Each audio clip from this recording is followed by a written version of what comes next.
Good morning student.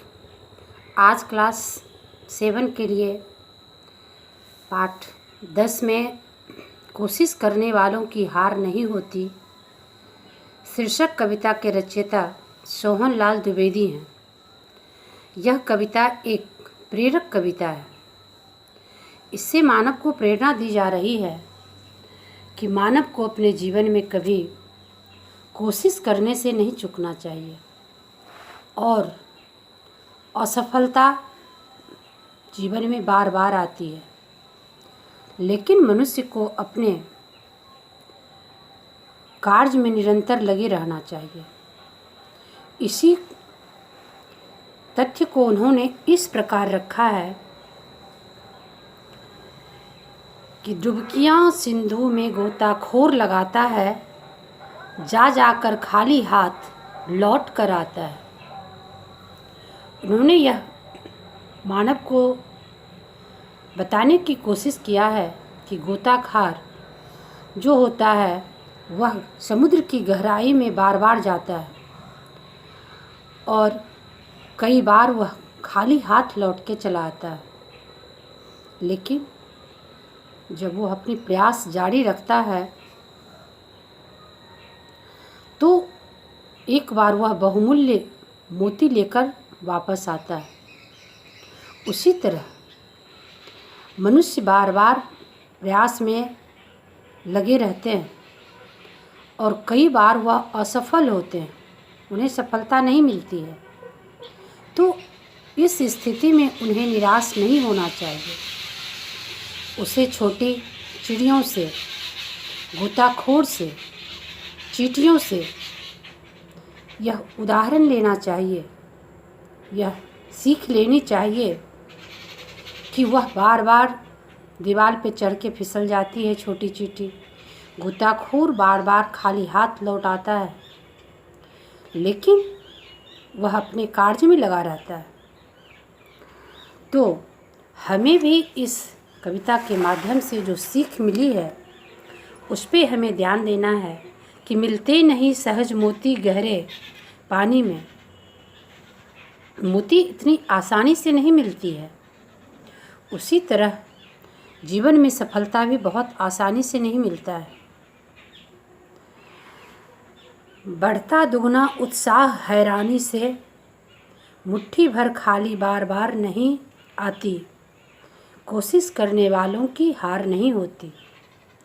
लेकिन जो व्यक्ति सजग होते हैं, साहसी होते हैं, वह बार बार असफल होने के बावजूद भी अपने मन में उत्साह भर के, साहस रख के, दुगनी साहस रख कर के फिर से अपने कार्य में लगते हैं और उन्हें तब जो सफलता मिलती है वह बहुत आनंददायक होता है।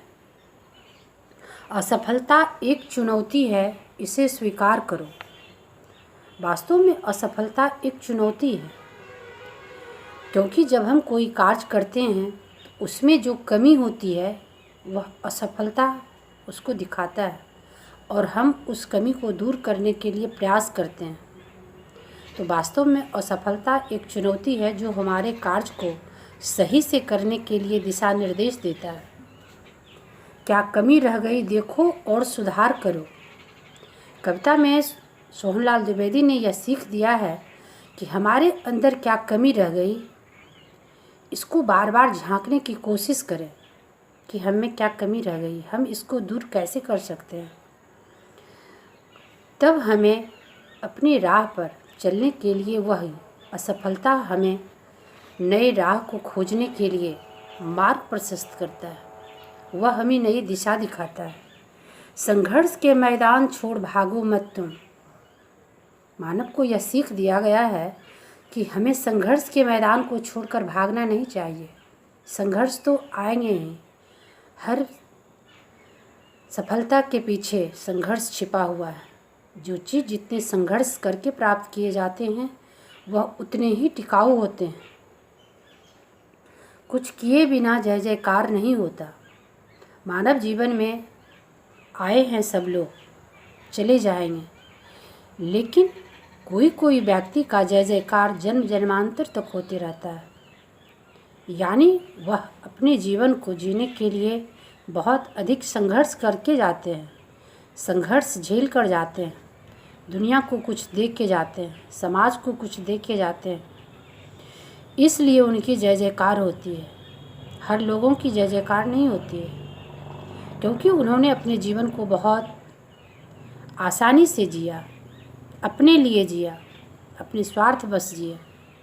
इसलिए वैसे लोगों की जय जयकार करने वाले सिर्फ उनके परिवार होते हैं, उनके बच्चे होते हैं, लेकिन दुनिया उनकी जय जयकार नहीं कर सकती है।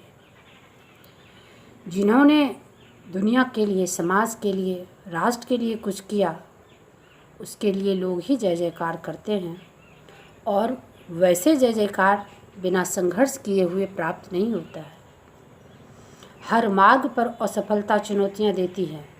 बार बार लोग असफल होते हैं, तब जाकर के वह सफलता को प्राप्त करते हैं और लोग उनकी जय जयकार करते हैं। एक उदाहरण के द्वारा यहाँ बताया गया है कि आखिर मेहनत किसी की बेकार नहीं होती, कोशिश करने वालों की हार नहीं होती। अब बच्चे यह सोच करके विवश हो जाते हैं कि मैं कितना पढ़ूं, बहुत अधिक है, मैं बहुत ज़्यादा पढ़ लिया, अब मैं नहीं पढ़ पाऊँगा। लेकिन उनकी मेहनत बेकार नहीं जाती है। भले ही वो एक परीक्षा में, दो परीक्षा में अच्छे अंक न लाएं, लेकिन उनकी मेहनत जो है वह बेकार नहीं होती है। हो सकता है उनके जीवन में कहीं न कहीं वो अवश्य काम आ जाए। इसलिए हर क्षेत्र में जो आप मेहनत कर रहे हैं, हो सकता है वहाँ आप असल में अपनी असलियत को नहीं रख पाए हैं, कहीं दूसरी जगह अपनी असलियत के कारण आप वहाँ सफल हो जाते हैं। तो इसलिए हमें अपनी कोशिश को हमेशा बरकरार रखनी चाहिए, अपने कार्य में लगे रहना चाहिए। मेहनत के द्वारा ही व्यक्ति को हर कुछ संभव हो सकता है। धन्यवाद।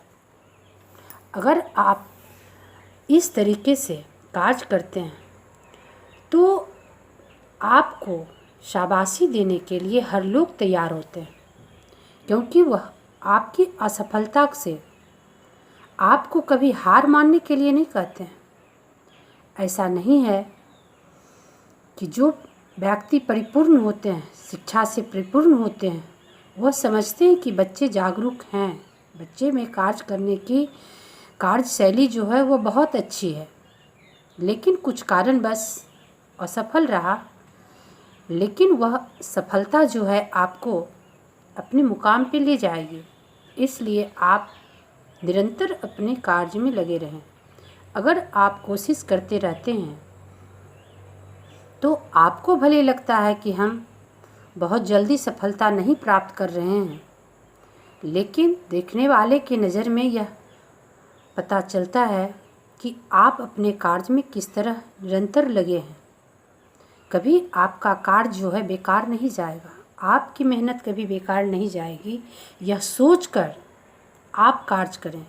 आप यह ना सोचें कि मुझे सफलता बहुत जल्दी मिल जाए, मैं सबसे आगे बढ़ जाऊं। ऐसा वो आकलन करने वाले के नज़र में खुद रहता है कि कौन अधिक मेहनत कर रहे हैं, किनकी कार्यशैली अच्छी है, वह आकलन करने वाले आंकते हैं। अगर नहीं आंकते तो इसमें एक छोटी सी चींटी का उदाहरण क्यों दिया गया कि एक छोटी चींटी 100 बार दीवारों पर चढ़ती है, 100 बार फिसलती है। यानी कवि या रचयिता जो होते हैं उनके हर पहलू पर नज़र रखने की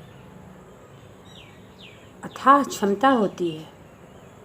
वह हर वातावरण के हर चीज़ों पर निगाह रखते हैं और समाज के छोटी छोटी चीज़ों को हमारे सामने उदाहरण के स्वरूप प्रस्तुत करते हैं और उदाहरण के द्वारा मानव को यह सीख देते हैं कि मानव, आपको जो यह सीख दी जा रही है उससे आप में कुछ सुधार की गुंजाइश हो सकती है।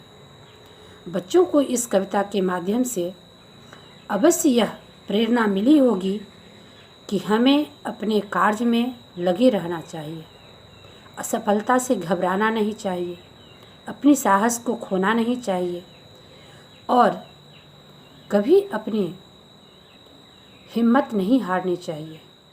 अगर आप इस कविता के माध्यम से यह थोड़ा भी गौर करेंगे तो आपके जीवन में एक बड़ी सीख मिलेगी। धन्यवाद।